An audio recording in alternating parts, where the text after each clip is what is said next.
So in this lecture, I intend to offer an overall introduction of a solar system and the scientific importance of understanding the solar system and the multiple facets of its exploration. Now, as it is difficult to cover each and every aspect of this big subject within the span of the time stipulated, I have selected only a few major aspects that would provide a reasonably fair understanding of the topic. Around 4.5 billion years ago, our solar system began its journey from a dense, swirling cloud of interstellar gas and dust.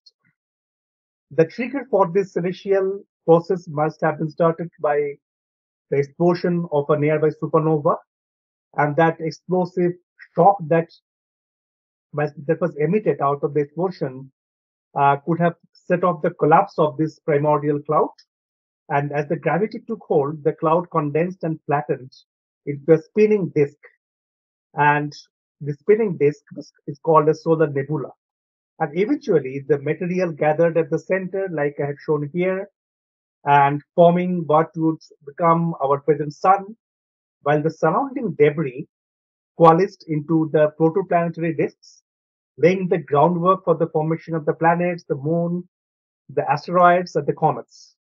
And this grand spectacle of creation, shaped by the laws of physics and matters of chance, set the stage of the remarkable journey of exploration that humanity embarked upon. Now, the question is, why do we have to explore the solar system at all? So, exploring the solar system is indeed a matter of satisfying curiosity, but much beyond that. It is about understanding of our origin, our place in the universe, and also our potential future. By studying our planets, moons, asteroids, and comets, we gain insights into the Earth's past, present, and potential future. We learn about the conditions necessary for life and the mechanisms that drive the evolution of a planet. But this quest extends our gaze beyond the solar system and that prompts us to explore exosolar systems where we search for habitable worlds and perhaps signs for life. The motivation for exploring the solar system and beyond are intertwined, driven by our innate curiosity, our desire for knowledge, and our quest to uncover the wholesome picture of which we are a part. So let us start about the sun, the prime mover of our solar system. The core of the sun can be looked upon as a huge nuclear fusion reactor where the scientists estimate that the sun converts about 10 to the power 36 hydrogen atoms into helium every second. And in the process of fusing hydrogen into helium, a small amount of mass is converted into a tremendous amount of energy according to Einstein's famous equation E is equal to mc squared. And this conversion of mass to energy results in the sun releasing about in the order of 10 to the power 51 joules of energy per second. And that's enough energy to power one entire planet trillions of times over. And this incredible rate of fusion is what powers the sun's immense energy output. And if we go radially outwards from the core of the sun, as I've shown the solar anatomy in the left hand side, we encounter the radiative zone of the sun where the energy embarks on a leisurely journey and which takes several years in the order of lakhs of years to traverse this vast extent of the sun. And continuing this process of descent, energy enters the convection zone and where it rides on the currents of heated and cool gas. So as we approach the sun, this energy approaches the surface of the sun, then we encounter the zone which is known as the chromosphere, and finally we reach the region of the solar atmosphere, which we call the solar corona. So overall, sun is an example of a huge sphere of plasma, the fourth state of the matter. And plasma, as you know, it is a hot charged gas where there is an overall charge neutrality. The positive charges are almost balanced by the negative charges, where atoms have been stripped of their electrons, ions and electrons coexist, thereby maintaining what we call a quasi-neutrality condition. And this makes the sun's material highly conductive and influenced by the magnetic fields. As a result of this nuclear reaction in the sun's core, it emits not only radiation. We are all familiar with the sunlight, solar radiation, but that is not the only entity emitted by the sun. Sun also emits charged particles that are rich in hydrogen and doubly ionized helium, along with some heavier elements ions. These positively charged ions are balanced by the electrons, and the overall charge balance is maintained associated with it. And the same thing happens with the solar wind particles.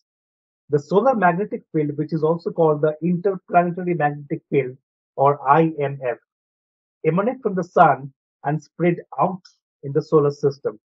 And it is because of the spin motion of the sun, spin rotation of the sun, that the magnetic field lines emanated by the sun look like spirals. If you see from the top, or say from the north pole direction of the sun, it looks like a spiral. And this geometry of the interplanetary magnetic field is referred to as the Parker spiral, and which I have shown in the right side of this slide.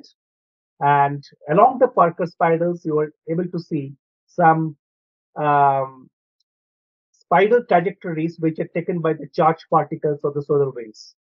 So the Parker spiral itself is a spiral, and over the Parker spiral lines, you have superimposed small trajectories, helical trajectories, which represent the path of the charged particles, the solar winds. And it is the gravity, radiation, solar wind, and interplanetary magnetic field. They all together can be treated as the influences of the sun to all the solar system bodies within the heliosphere. Now, let me come to the next point here. The solar radiation or the solar wind and the interplanetary magnetic field, which I was speaking about, they all spread out into the deep space, and there are in between obstacles setting. The obstacles are nothing but the planets, the natural satellites, and the other bodies of the solar system. Now, as a result, the radiation or solar wind or the interplanetary magnetic field, they interact with those obstacles, and the nature of the interaction with the obstacles largely depends on the attributes or the properties of those obstacles. In this discussion, I shall present a brief overview on what are the possible ways of interaction between the solar radiation, solar wind, and the magnetic field with those planetary bodies, and that the region of space containing the interplanetary magnetic field and the solar wind is called the heliosphere. And what happens beyond heliosphere? The density of the solar wind and the interplanetary magnetic field become almost non-existent, and they merge with the properties of the interstellar space, interstellar medium. And where the heliosphere ends, we call it a heliopause. Now, the solar system has the most mass concentrated at the sun. If you see the total mass of the solar system, about 99.8% of the mass of the solar system is accounted by the sun itself, but only a fraction of the mass of the entire solar system accounts for the other members. A way to look into the solar system is that the solar system is primarily comprising the sun and some debris. And the next biggest object to see other than the sun is the planet Jupiter. And then comes the planet Saturn. And the rest are all insignificant in terms of their contribution to the overall mass of the solar system. So mass is only one aspect. However, if you consider the total angular momentum of the solar system, about 98% of the total angular momentum of the solar system is contributed by the planets.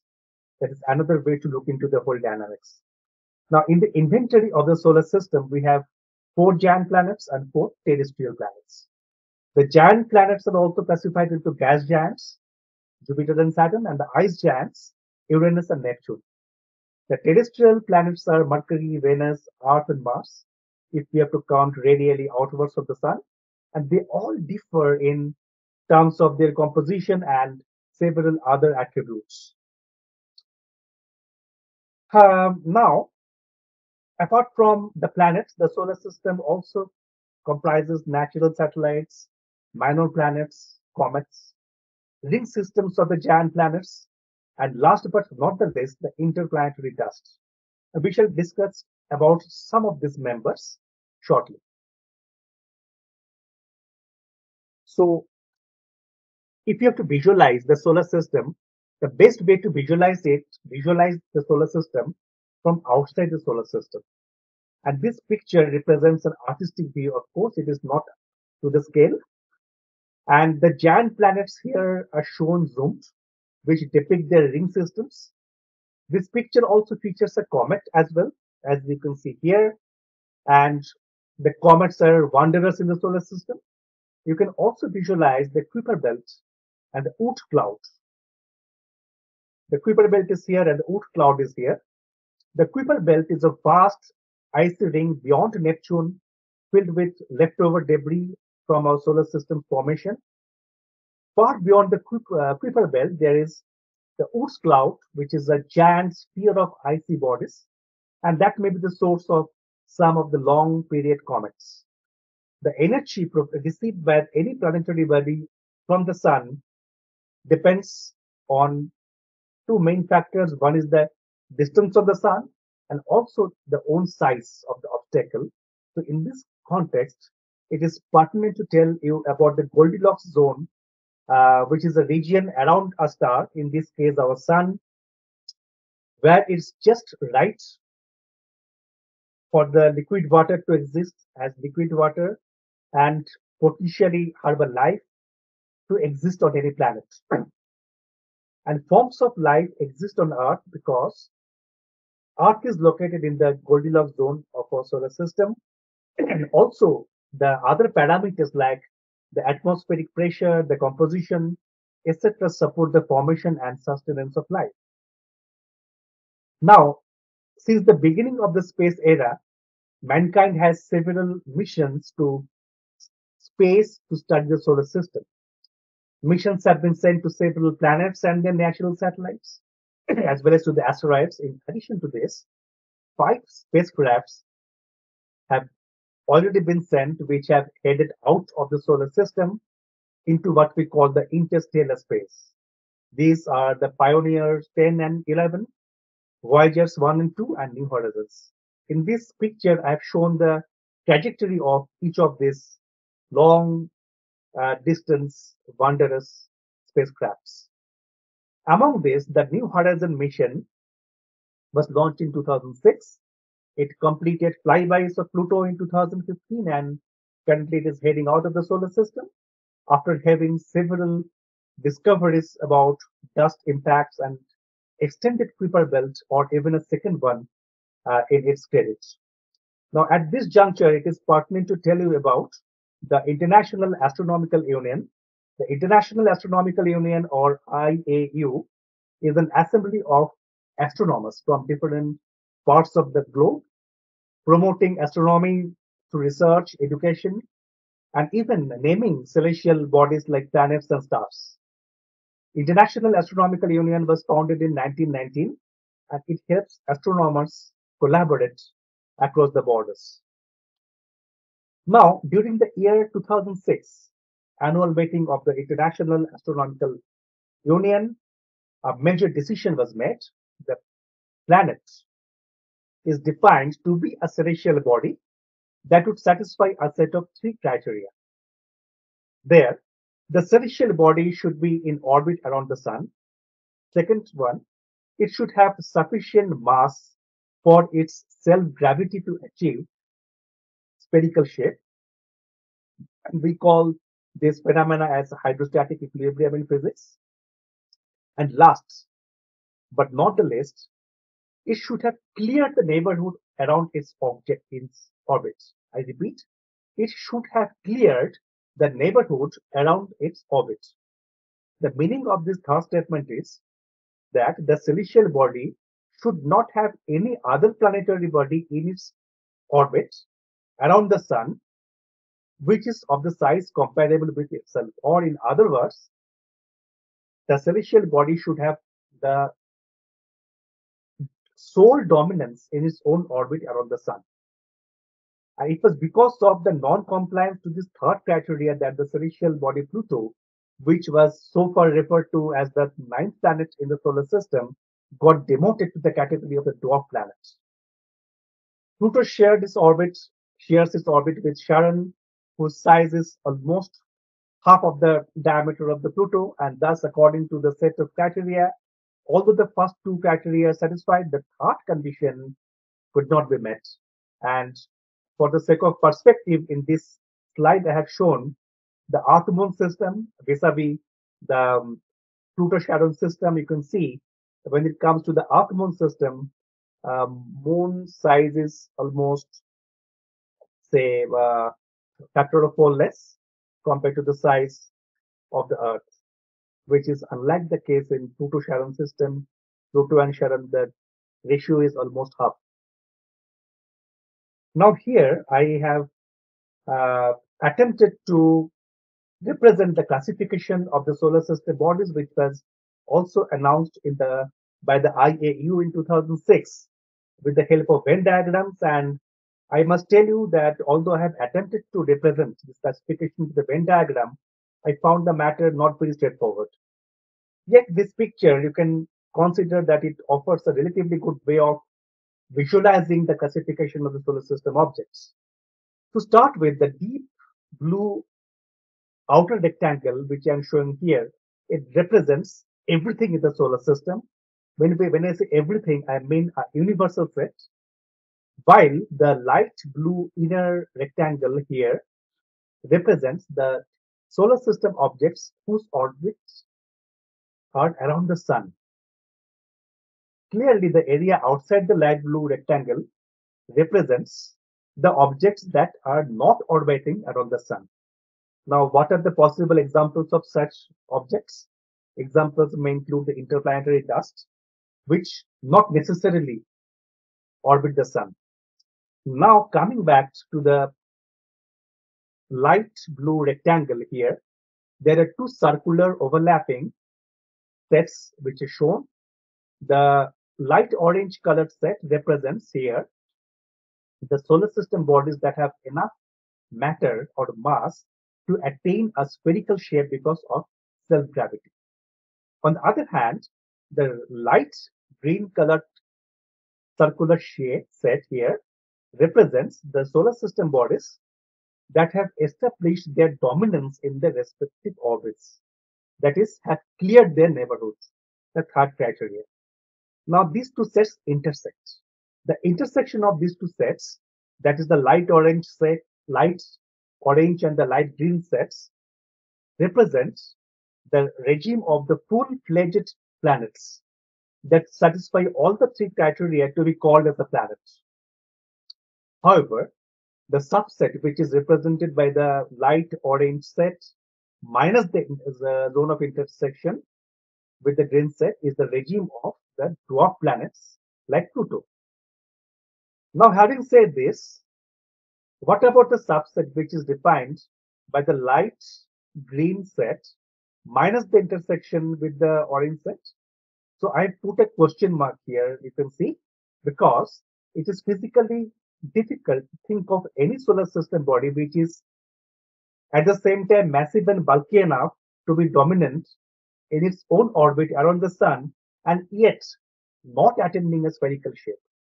It's difficult to visualize such an object or such a phenomena to be happening. So perhaps that subset is maybe a null set.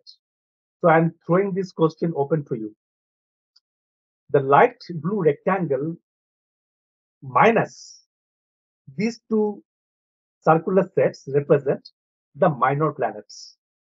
Now, point to be noted here, the comets are not represented here. The IAU has come up with a definition of the small solar system bodies, which are acronymed as SSSB, which says that the small solar system bodies are neither planets, they are not dwarf planets, nor natural satellites, but include the comets, the classical asteroids, the Trojans, the Centaurs, and trans-Neptunian objects. Centaurs are icy bodies like a mix of asteroids and comets, which are found between Jupiter and Neptune. So very quickly, let us go through the each of this. Asteroids are, you know, they are rocky leftovers from the formation of the solar system, and asteroids are mostly found in the asteroid belt, located between the Mars and Jupiter, and they can range in size from very small, like pebbles, or to hundreds of kilometers in diameter, and their composition varies, but they often contain metals like iron and nickel. And some of the asteroids have orbits that could potentially intersect Earth's path, and they are classified as near Earth objects or NEOs, and which are monitored by the space agencies, which is a domain called space situational awareness. You are aware that there was a cataclysmic event around 65 to 66 million of years ago, where a 6 mile or 10 kilometers size of an asteroid struck the Earth and which caused a mass extinction event. And it is believed that this extinction wiped out around 75% of the life which prevailed that time on the Earth, including all the non-avian dinosaurs. So non-avian dinosaurs are the ones which could not fly. Now, after asteroid, let us have a look at the comets. So speaking about the comets, they are icy leftovers from the solar system's formation, and they are composed of frozen gases, dust, and rock. And comets mostly reside in the distant, frigid reaches of the solar system, like the Kuiper Belt or the Oort cloud. A comet's core is a rocky, icy, dirty snowball, which is called the nucleus. And when this nucleus nears the sun, what happens? The nucleus gets heated up and it starts releasing gases and dust, and that forms a hazy envelope around it. As I've shown in the picture, this hazy envelope is known as the coma of a comet. And the comets are said to have two tails. There is a dust tail and there is an iron tail. The dust tail appears wider and slightly curved. Sunlight exerts the pressure, it is called the radiation pressure on the dust particles in the comet's coma, pushing them away from the sun. The orbital motion of the comet also contributes to the dust tail's slightly curved shape. Now, coming to this iron tail of the comets, they often appears blue in color. The sun's ultraviolet radiation ionizes the gases released from the coma, and the ions are then influenced by the solar winds and pulled directly away from the sun, forming this iron tail. And although the term meteors, and meteorites sound similar, we often come across them, but let me tell you, they are not the same. You can look upon that they are different forms of something common. So if you have seen the shooting stars falling from the sky, let me tell you, they are called the meteors. We all know about the meteor shower, right? So by now you have appreciated that there are several near Earth objects, NEOs, that are in the vicinity of the Earth, and meteoroids, which I have shown here. Meteoroids fall under that category. Meteoroids are rocky or icy objects which travel through space, mostly the leftovers of the comets or asteroids, and they're typically small or medium size. Some could be a big size, ranging from the pebbles to small boulders. They exist in space until they encounter a planet's atmosphere. Now, the meteoroids which entered the Earth's atmosphere are called meteors, which are commonly known as shooting stars. Most meteors burn up completely in the Earth's atmosphere because of the friction with air and before reaching the ground. And as they burn up, they appear like stars falling down from the sky. Now, however, some of the pieces of meteor may survive to land on the Earth's surface. Not every piece of the meteoroid is lucky enough to reach up to the Earth's surface. The ones which are able to reach the Earth's surface, they are given the name of meteorites. The meteorites can be composed of rocks, metals, or a mixture of both. Studying meteorites provides clues about the composition of the comets, asteroids, or even the early solar system. So, having said this, let me discuss briefly about certain attributes of the planetary bodies. When I say planetary body, it is a planet, or it could be a satellite, or everything which we have discussed so far, leaving out the interplanetary dust. So, everything except the interplanetary dust, I am going to refer as planetary body. So, these attributes are used to characterize a planetary body, and these attributes in turn helps to draw a comparison between the planetary bodies, and comparing the planetary bodies in terms of their attributes is a subject matter of comparative planetology. There is a subject. The in-depth study of the comparative planetology helps to understand the different ways each planetary body has evolved with time. Although all members of the solar system have started their journey almost at the same time, say 4.5 billion years approximately ago, they have evolved in different paths. Much like although the life on the Earth started from the unicellular organism, different paths of evolution have presented the diversity of different species. Now, these attributes of a planetary body serve yet another purpose. As the planetary bodies in general differ from one attribute to the other, in terms of one attribute to the other, they offer opportunities to select the appropriate planetary body for studying a particular type of interaction of the solar influences with the planetary body. We will cite an example shortly, but let us, for the time being, have a brief round of discussion about the importance of these attributes of the planetary bodies. So, the first and foremost attribute of the planetary body is the orbit, and it primarily the orbits are governed by the Kepler's laws, we all know, although there are effects from the gravity of the other planets, especially the massive ones, as well as the inhomogeneity of the gravitational field of the central body itself.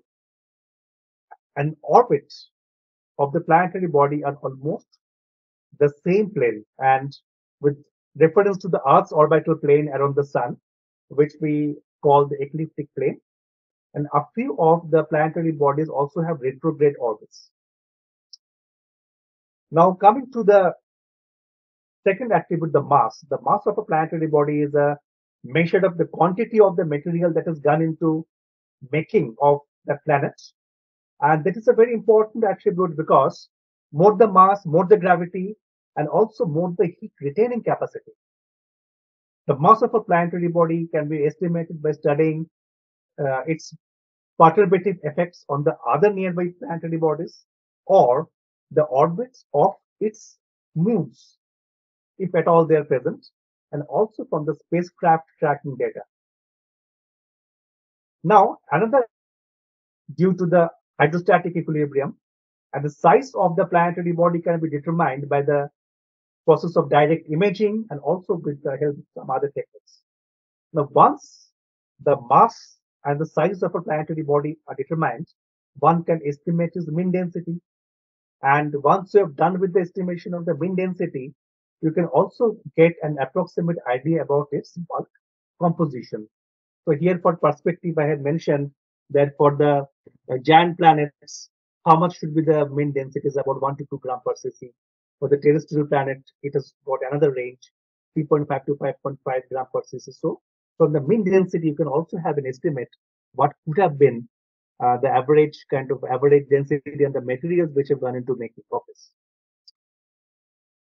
Then temperature is yet another important attribute which is dictated by several factors like the balance between the solar energy received by the planetary body and the energy either re-radiated or reflected back by it. And if there is an internal heat source, like any radioactive heat source, which is also a source of heat internally, and also if there is any greenhouse effect happening due to the special conditions or attributes in the atmosphere of the planetary body, to name a few. The temperature of a planetary body can be measured by remote sensing techniques, by studying the thermal infrared spectrum, and also by direct measurement at a specific location. That is called in situ measurement, which I will discuss after some time. Now, once the temperature of the planetary body is known, one can calculate the probability of the escape of atmosphere from the planetary body, because for the escape of atmosphere, it is important to know how much is the temperature thermal energy and how much strong is the gravity to pull the atmosphere back.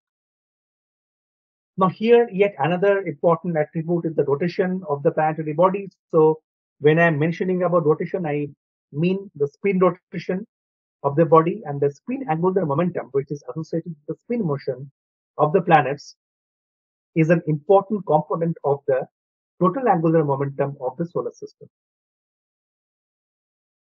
Planets display diversities in terms of their spin rates and also the inclination of the spin axis with respect to the ecliptic plane. The spin of a planetary body can also be determined by several techniques. Some of the techniques are tracking some of the surface features or studying the brightness variation over the time. We call it a light curve, or the Doppler shift across the disk, and several other techniques. Coming to the next attribute, the shape. The planetary bodies, as we have discussed, of reasonably good quantity of material in them have a tendency to become spherical due to their self-gravity. Now, there are shape irregularities as well over and above the spherical nature, mostly due to the processes like accretion, impacts, and internal geological processes.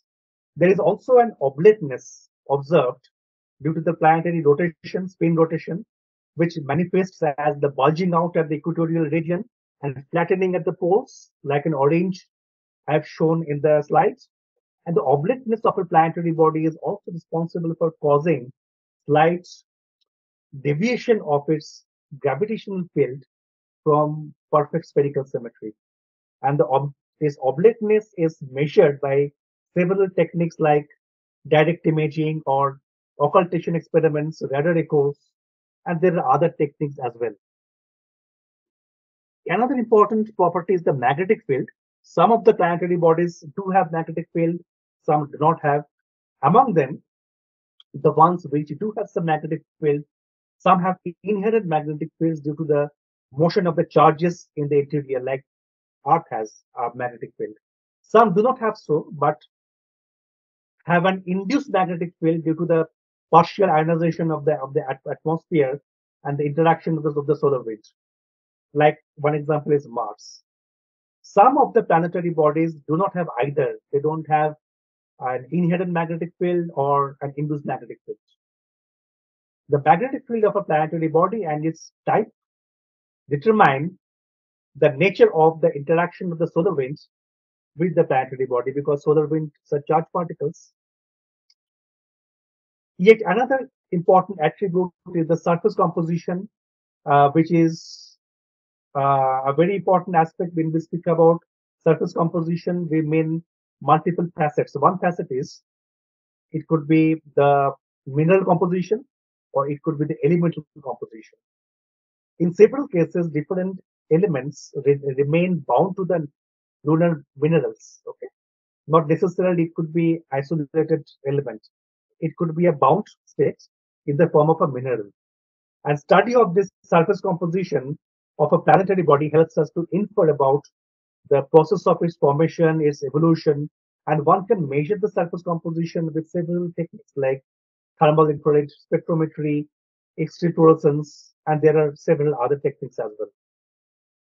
And yet another very important parameter is the surface temperature and surface structure. And when we speak about surface structure, we mean the topography of the surface, like mountains, craters, flat regions, fence of boulders, so on and so forth. And this, there could be both large and small scale structures of scientific interest and also of technological interest. Study of different structures help us to infer about the geological processes during the formation and the evolution of the planetary body, as well as the impact processes which have been happening since the formation of the solar system, and also the increase in the flux of the impacts when this late heavy bombardment phase happened during the evolution of the solar system. And these surface structures are usually studied with the help of techniques like imaging or radar techniques. Now, another important attribute of any planetary body is its atmosphere. And not necessarily all the planetary bodies will have atmosphere. Even the planetary bodies that do have atmosphere, the atmospheric composition and the density may not be necessarily the same. And the gravity and the temperature of a planetary body play important roles to determine whether there will be at all any atmosphere retained by a planetary body. And planetary atmosphere are measured with direct techniques like mass spectrometry, wherein you measure the composition of the atmosphere, as well as with the remote sensing techniques like ultraviolet signature coming from the different elements, and also the techniques of absorption spectroscopy, which is used in some cases to determine the atmospheric constituents of a planetary body. Now, the interior of or the internal structure of a planetary body is also an important attribute as it embeds enormous amount of information about the formation and the subsequent geological processes that have gone into the present form of a planetary body.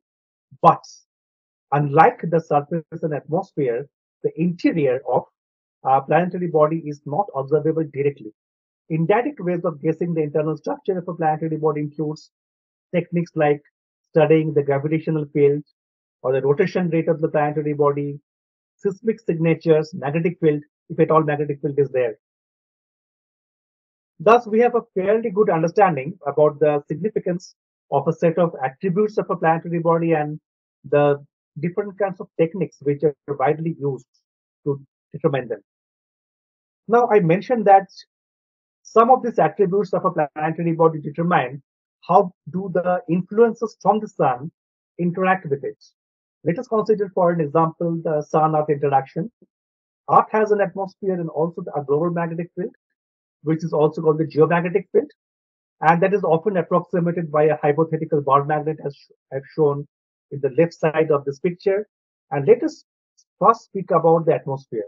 The atmosphere of the Earth is responsible for many things like absorption of certain wavelengths, the greenhouse effect, to name a few, and also the solar radiation that causes loss of a fraction of Earth's atmosphere, as well as the formation of ionosphere that also we all know.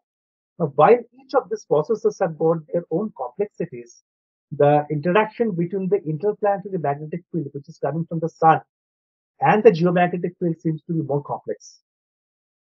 The charged particles, that the solar winds from the sun, they travel initially with a much greater speed than the sound, which we call the supersonic speed, and they get slowed down and get deflected by the Earth's magnetic field. And this phenomenon forms what is known as a bow shock in the updrawn direction, as I've shown here.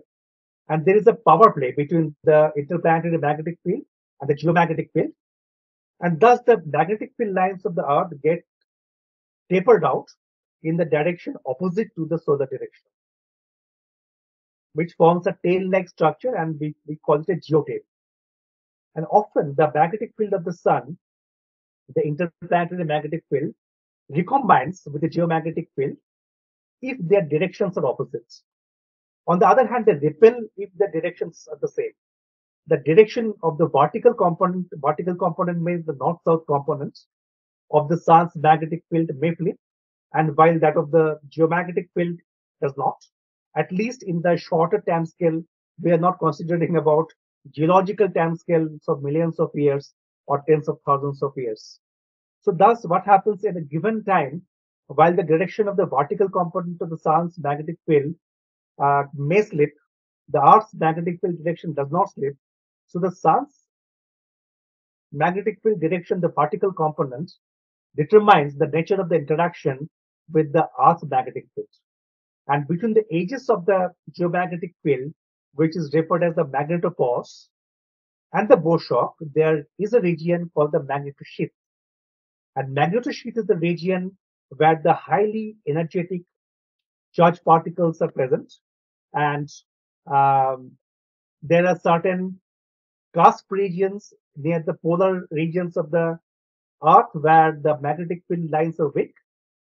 And through those magnetic cusp regions, some of the charged particles get precipitated and they can excite the atoms which are present in the atmosphere.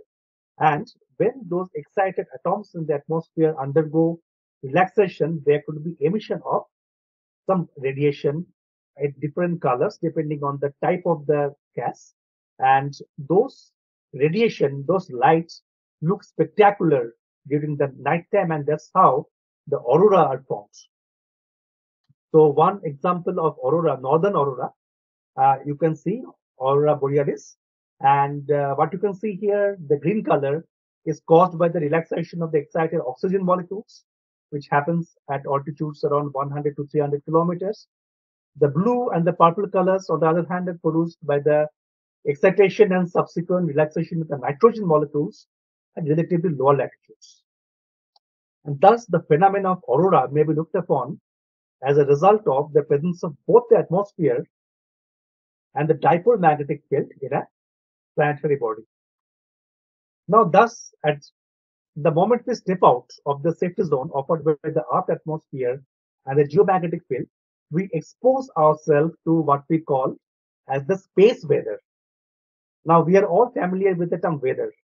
The term weather refers to the state of the environment close to the Earth's surface within the protection of the atmosphere and the geomagnetic field. Space weather is when we are outside, you are exposed to the harsh reality, harsh condition in the space beyond the protection of the atmosphere and the magnetic field. So often in planetary science, we use the term planetary space weather. And this term planetary space weather indicates that the nature of the interactions of the solar wind, radiation, and the magnetic field from the sun are not identical for all the planetary bodies. It depends on the set of attributes of the planetary body. So planetary space weather is closely connected with comparative planetology, is it not? So since so far we have cited the example of Sun-Earth connection, that the diversity of the types of interactions will be better appreciated if we cite at least one more example, say for this time the Sun-Moon interaction. So coming to the, in contrary to the Earth, the Moon does not have a significant atmosphere and it doesn't have a magnetic field. So as a result of this, uh, what happens? All the wavelengths of the solar radiation reach the lunar surface unobstructed, causing photoelectric effect on the sunlit side of the moon. And what happens? The electrical potential of the day side of the lunar surface is elevated. And as there is no global magnetic field in the moon, the surface of the moon is directly exposed to the solar wind, ions, and electrons.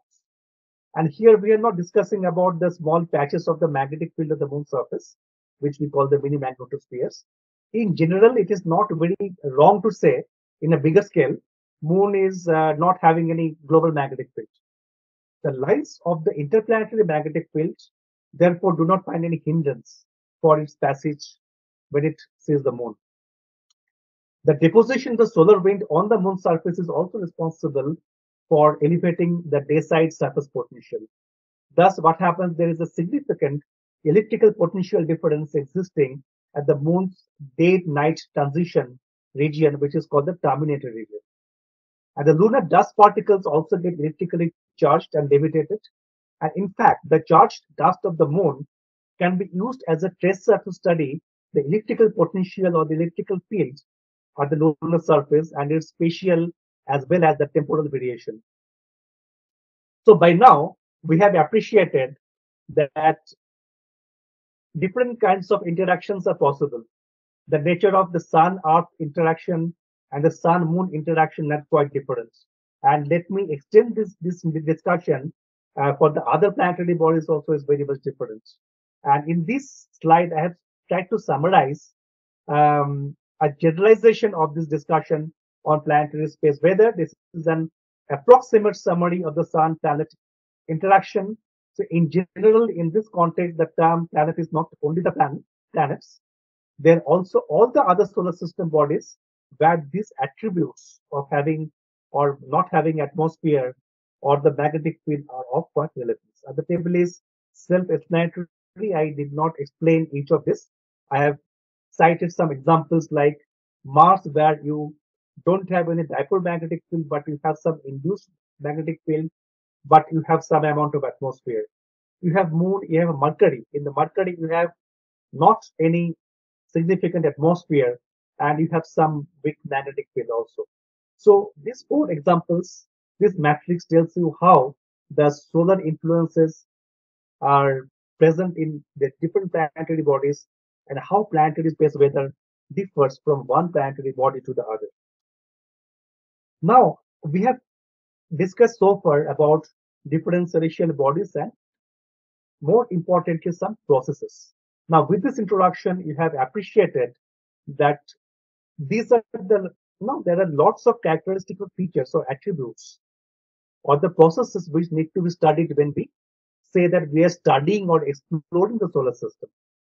Now, there are three major techniques to study the solar system. One is observation, other one is modeling, other one is simulation.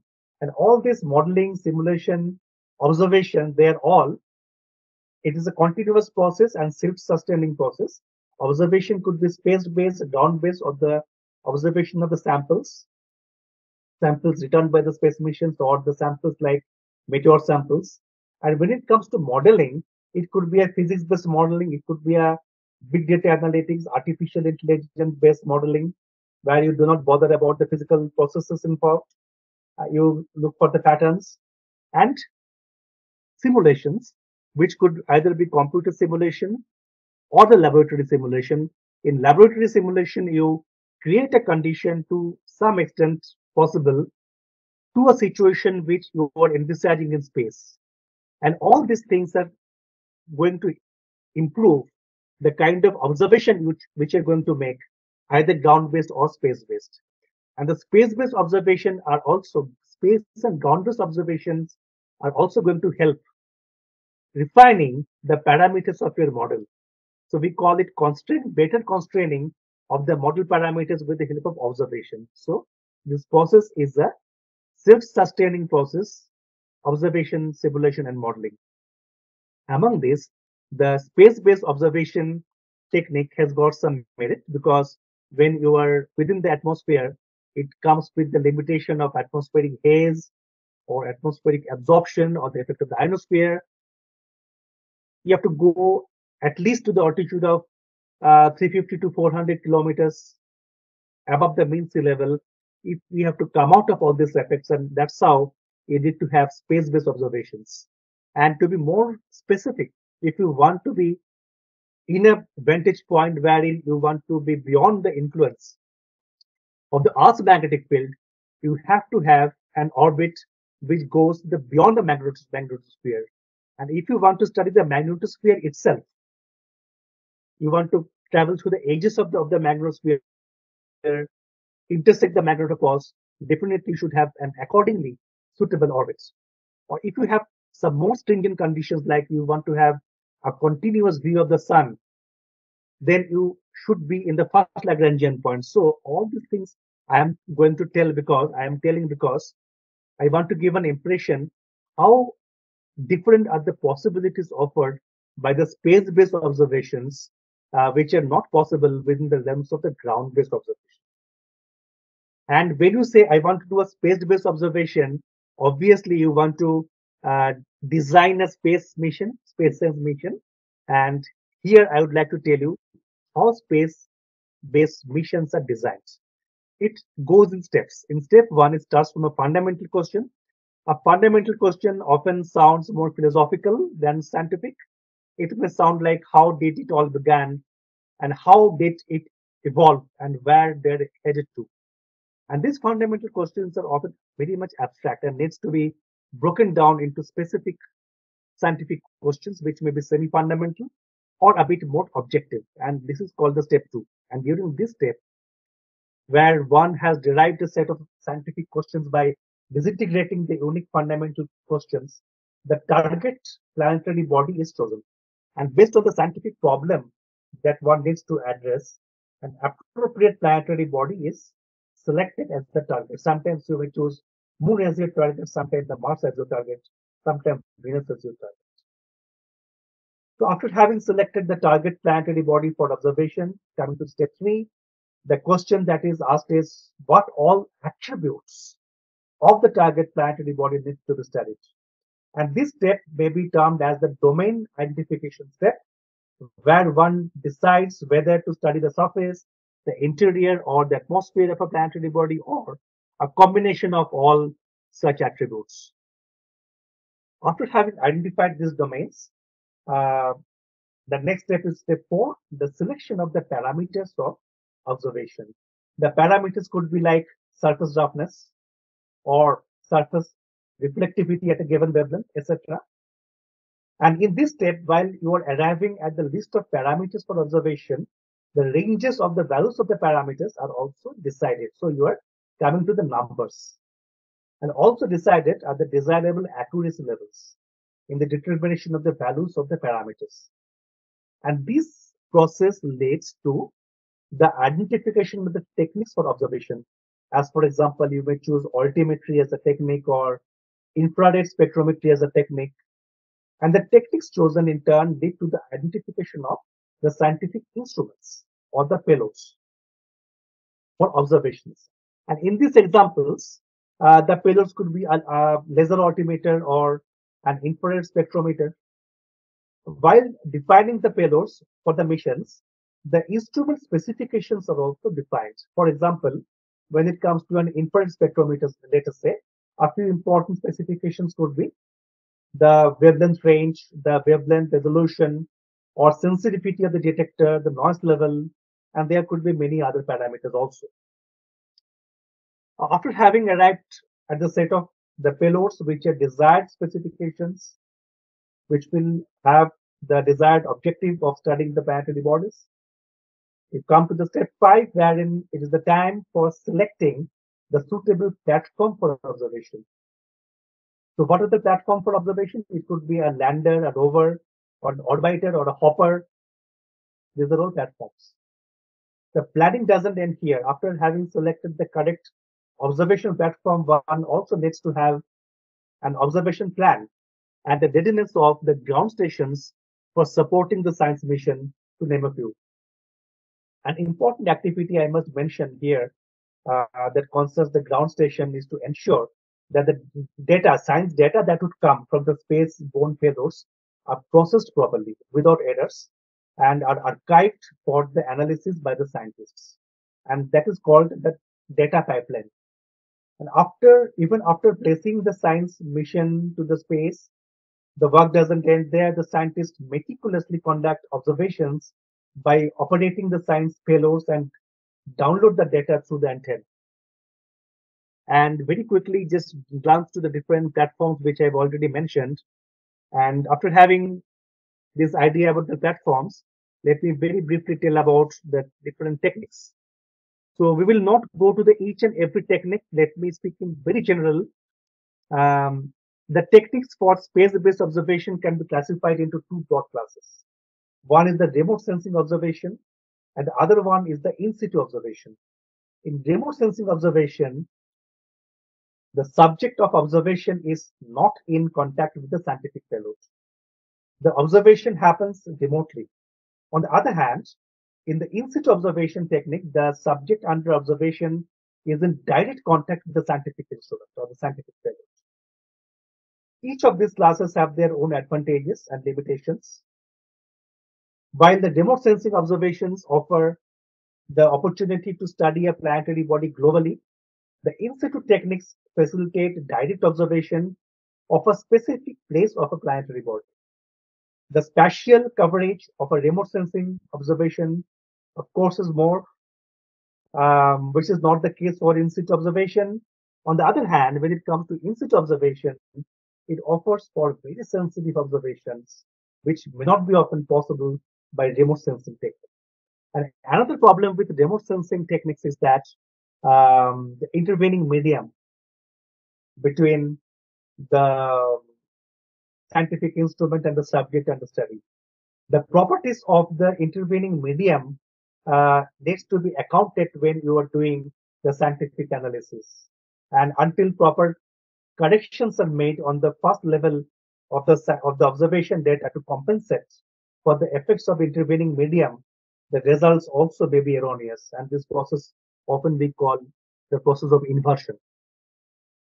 Now, remote sensing techniques may also be classified into two subclasses.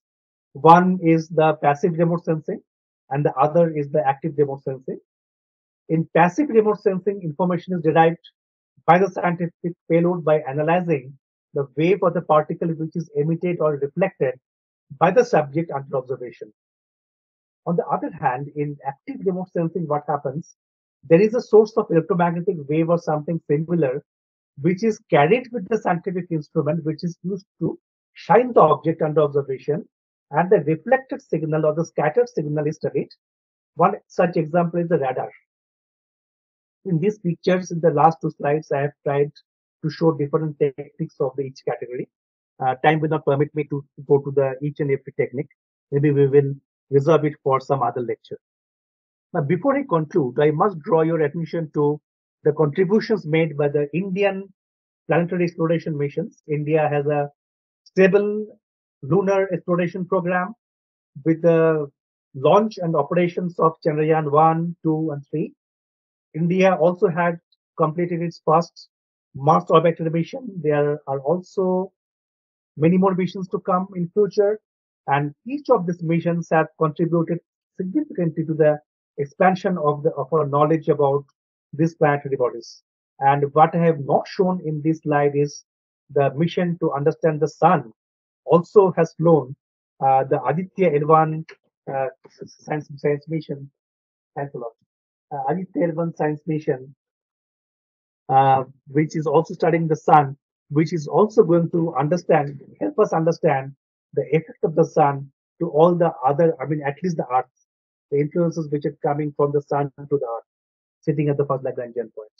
So if you study this slide will give you a glimpse of what all the important scientific value additions that have happened because of our Indian science mission. These are Indian contributions to the planetary exploration globally.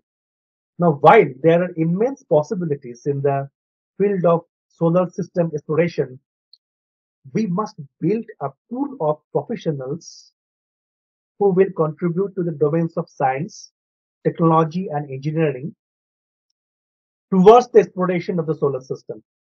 Now, as a beginning, ISRO has recognized the importance of offering this awareness program, which we call START, where the objective is to create the basic awareness about the solar system and its exploration. Now, this year, ISRO is offering the second edition of the START program. You may remember that we have offered the START program in 2023. That was the first edition.